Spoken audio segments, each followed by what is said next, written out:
তো আমার সকল প্রিয় ভাই ও বোনেরা, তোমরা ইতিমধ্যে দেখে নিয়েছো পিএসসি মিসলেনিয়াসের এক্সাম এর নোটিফিকেশন আউট হয়ে গিয়েছে।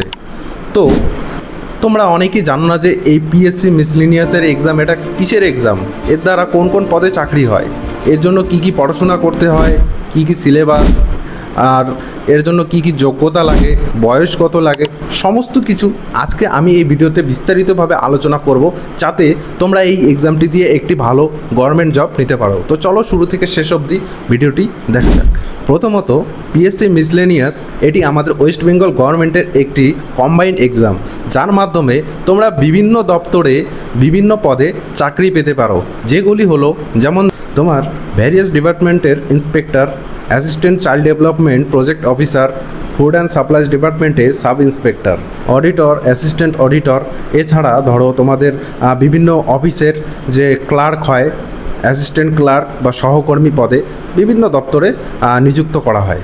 দ্বিতীয়ত, তোমাদের এই এক্সামটি 3টি ধাপে হবে, যার মধ্যে একটি হলো প্রিলিমিনারি এক্সাম, যেটি হবে তোমাদের এমসিকিউ টাইপের কোশ্চেন।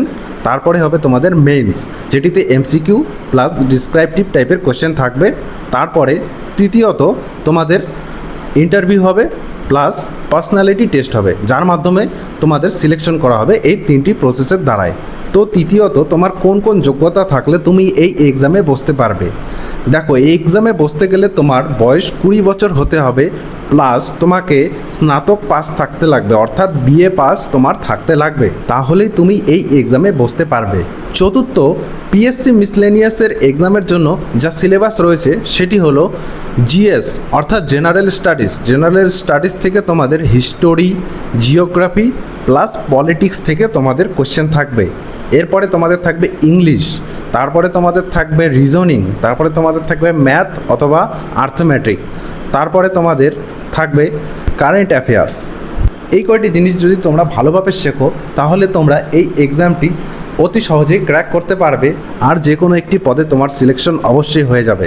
তোমার যদি আমার এই ভিডিওটিকে ভালো লেগে থাকে তাহলে অবশ্যই একটি লাইক দিয়ে দিও, আর চ্যানেলটিকে সাবস্ক্রাইব করে রেখো, কেননা আমি নতুন নতুন সরকারি চাকরি সম্বন্ধে আপডেট দিতে থাকবো, তাই অবশ্যই সাবস্ক্রাইব করে রেখো। ধন্যবাদ।